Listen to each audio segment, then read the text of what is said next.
أنا اسمي علي توكل، موجود دلوقتي في اسطنبول في تركيا في أكبر مستشفيات زراعة الشعر في تركيا إليت هير، وجاي أخوض معاكم التجربة كاملة. عندي شنبي، عندي الحتة دي ما بتطلعش خالص. دماغك هتنتفخ، يعني بعد فترة كبيرة هتقدر تعيش حياتك. لماذا قمت بزراعة الشعر؟ هذا حواليه كله وبر. خلال العملية أنا ما حسيتش بأي بين الحمد لله. هل ندمت على السنين اللي أجلت فيها زراعة الشعر؟ شو أكتر شيء زعجك بشعرك؟ شو الشيء اللي حابب تحصل عليه؟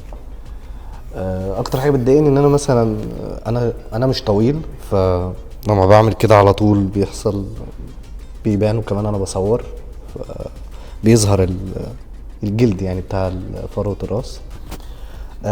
دي حاجة مضايقاني، وشكلي اتغير. يعني أنا زمان كان شكلي شاب أكتر يعني شبابك. يعني دي لما بتسحب شوية بتعجز الواحد بدري يعني.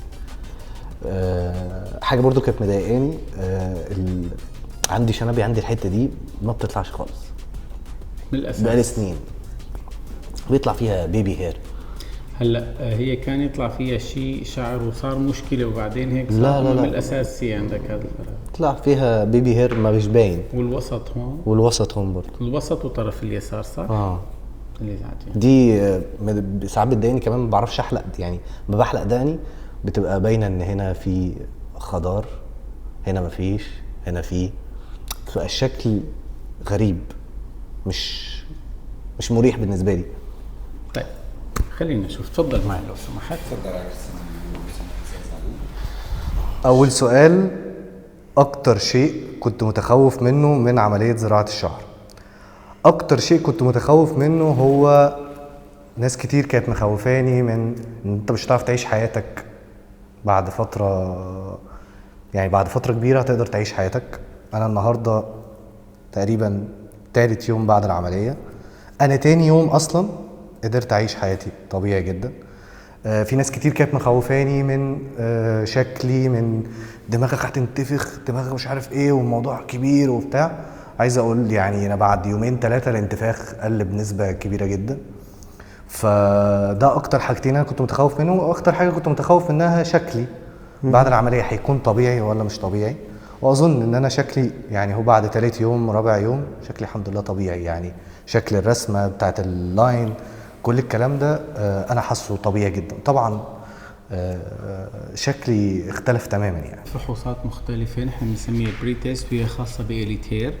الفحص الأول هو سكانينج كامل لفروة الرأس، نعمل مسح لفروة الرأس، نشوف عدد البصيلات الموجودة بفروة الرأس، بيعطينا أنالايزس عن هاي البصيلات، قديش عدد البصيلات الأحادية، الثنائية، الثلاثية، قديش نسبة الشعر الناعم، نسبة الشعر الخشونته متوسطة، قديش متوسط خشونة الشعر، وكتير تفاصيل تانية عن البصيلات الموجودة بفروة الرأس، زائد إذا في أي مشاكل جدية بفروة الرأس. هذا الفحص الأول. الفحص الثاني اللي بنعمل لك اياه هو فحص الامراض المعديه. هذا يطبق باغلب العيادات، هو الفحص الوحيد اللي بيطبقوه اغلب العيادات. عندك فحص الهيباتيتس بي، هيباتيتس سي، والاتش اي في، والسيفيلس. هذا الفحص الامراض المعديه. الفحص الثالث هو فحص تخطيط القلب، الالكتروكارديوغرافي. هذا ما بتعرف لازم ينعمل قبل أي عمل ولو ما كان غير جراحي، يطبق فيه اللوكال أنستيزي، يجب أنه نطبق الإلكتروكارديوغرافي. الفحص الخامس والأهم هو فحص الأولتراساوند. هذا الفحص بندرس فيه سماكة فروة الرأس. تخيل معي هي فروة الرأس، طبعا الأقلام اللي بنزرع فيها هي إلى رؤوس بتتعير طول الإبر. البصيلة إذا انزرعت هون أو انزرعت هون بتعيش تمام، ولكن بنسب مختلفة. في طبقة هي الأفضل في تغذية البصيلات بنسميها الديب تارمس، هي الطبقة إذا انزرعت فيها البصيلات تعطي أفضل نتيجة ممكنة. فنحن بندرس سماكة فروة الرأس على أساسها بنعير طول الإبر وبنزرع البصيلات بالديب تارمس حتى ناخد أفضل نتيجة. الفحص الأخير هو فحص الدوبلر، فحص التروية الدموية. بنشوف فيه التروية الدموية لفروة الرأس إذا فيها أي مشاكل بتؤدي إلى فشل العملية لا سمح الله. الشعر بقى اللي هيتزرع يبقى لونه ابيض برضه مثل ما هو نحن بناخده مع خصائصه.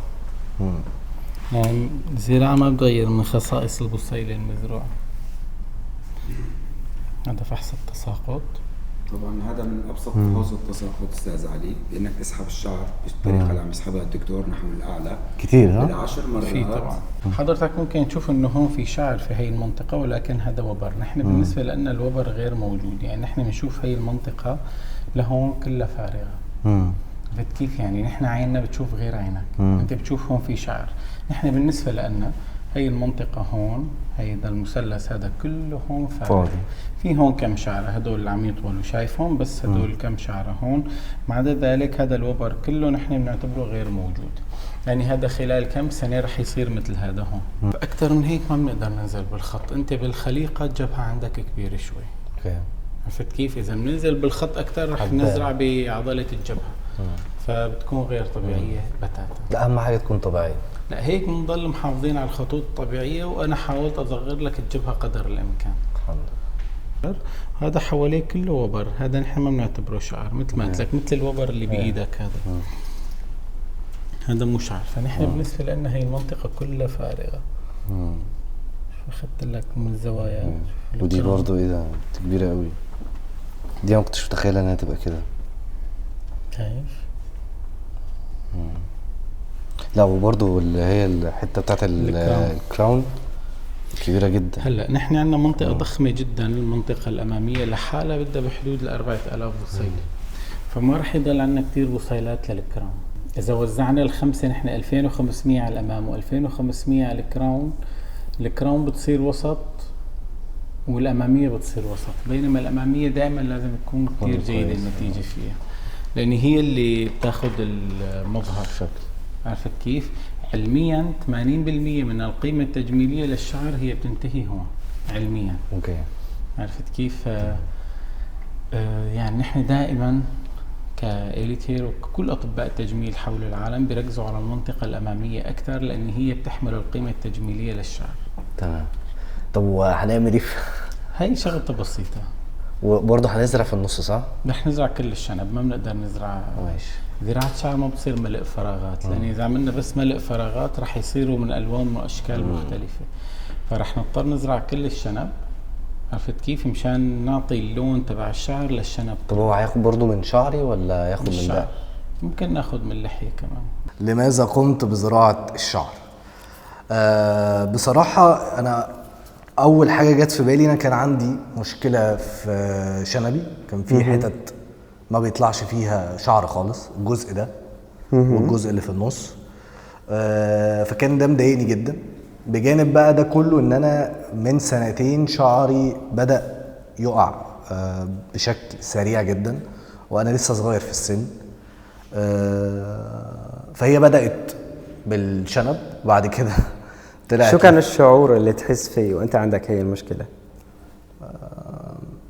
ما بعرفش، يعني مثلا حاجه من الحاجات اللي كانت مضايقاني ان انا لما كنت بحلق دقني بالكامل، مثلا عندي فرح عندي مناسبه، كان عندي جزء اجزاء فيها شعر باين وفي جزء مفيش حاجه. في ناس بتفتكر ان انا مثلا دي محتاج احلق مثلا ولا حاجه، او ما حلقتش كويس. فدي حاجه من الحاجات اللي كانت بتضايقني جدا، اللي هو يا جماعه والله انا حالق بقالي 3 سنين ما حلقتش دقني كامله، يعني بسبب هذا الموضوع. على طول سايبها عشان الشعر مثلا اللي هنا يغطي على الحته اللي هي ما فيهاش شعر، واقعد كل شويه اجيبها كده واجيبها كده. طب لا، الشكل ما كانش احسن حاجه.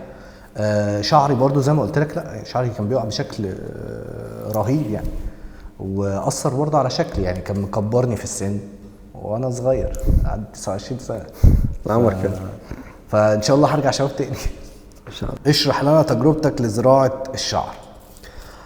بص، التجربه زي ما قلت لك من شويه كان فيها شويه تخوفات، ولكن من اللي انا شفته في مستشفى إليت هير، انا بصراحه من اول يوم اطمنت، من قبل ما اعمل العمليه ده طمني. ما كنتش داخل العمليه متخوف، وده فرق معايا جامد جدا. برضو خلال العمليه انا ما حسيتش باي بين الحمد لله. حتى بعد العمليه اللي شعرت بيه ممكن تبقى حاجات نسبة 5% 10%. حتى كانوا قايلين لي اخد مسكن، ما خدتوش. فانا ده في حد ذاته يعني كتجربة، لا يعني حابب ان انا اقول ان اي حد كان متخوف وخايف ان هو ياخد التجربه عشان ده انا ممكن بقى يبقى فيها وجع، اصل دول هيشكوني في دماغي، اصل مش عارف ايه. لا. شو الشيء اللي شفته في إليت هير؟ مستوى اول حاجه تخصص. يعني في كذا حد ممكن يقول لك انا بزرع شعر وبعمل، بس في حاجه اسمها تخصص واكسبيرينس. ده اللي انا لقيته هنا، وكده لقيته برضو من الدكتور. فكره برضو اللاين، يعني اللاين اللي اترسم، ممكن حد يرسم لك اللاين او يعمل لك زراعه شعر وشكلك ما يبانش طبيعي. انا حاسس ان انا الحمد لله شكلي طبيعي. تاني حاجه خدت بالي منها في إليت هير مستوى النظافه. احلى، يعني من احلى الحاجات اللي انا شفتها هنا. كمان الديزاين بتاع المستشفى ما بيخلكش في اي ستريس او انت تكون خايف، من يحسسك ان انت مش داخل تعمل عمليه. ف دي بصراحه اكتر الحاجات اللي عجبتني في إليت هير. وطبعا الشباب كلها، كل التيم اللي اشتغل حتى في العمليه. يعني انا فاكر في العمليه كنا قاعدين بنتكلم في فرق لغات، في فرق تركي وكده، بس عرفنا نكومينيكيت. سمعتهم شويه حاجات مصري وعجبتهم، فالموضوع كان لذيذ، يعني كان موضوع ايزي. يعني السؤال الاخير، هل ندمت على السنين اللي اجلت فيها زراعه الشعر؟ شوف هقول لك السؤال ده، ممكن اقول لك ولا. انا ندمت ان انا اتاخرت، بس انا دايما بشوف ان كل حاجه ربنا بيحطها في وقتها. يعني الحمد لله ان انا ممكن يكون ربنا رتب لي كل حاجه وطلعت تركيا وعملت العمليه في الوقت ده. لو كنت مثلا عملتها قبل كده او بعد كده كنت متعرفش تدابير ربنا والتسهيل بتاعت ربنا تبقى في وقتها. ف كخوف الخوف اللي انا كنت خايف منه ندمت. ولكن دلوقتي حاسس لا، يعني حاسس ان هي جت في وقتها. هو ده الوقت اللي انا كنت المفروض اعمل فيه زراعه. كان شعري خلاص توتالي بيقع، وشنبي ده برضو كان يعني خلاص بدأت اللي هو لا، ما بقيتش متأقلم معاه، فكنت لازم اعملها. لو عندك المشكلة دي او المشكلة دي، لازم في اسرع وقت تتواصل مع مستشفى إليت هير.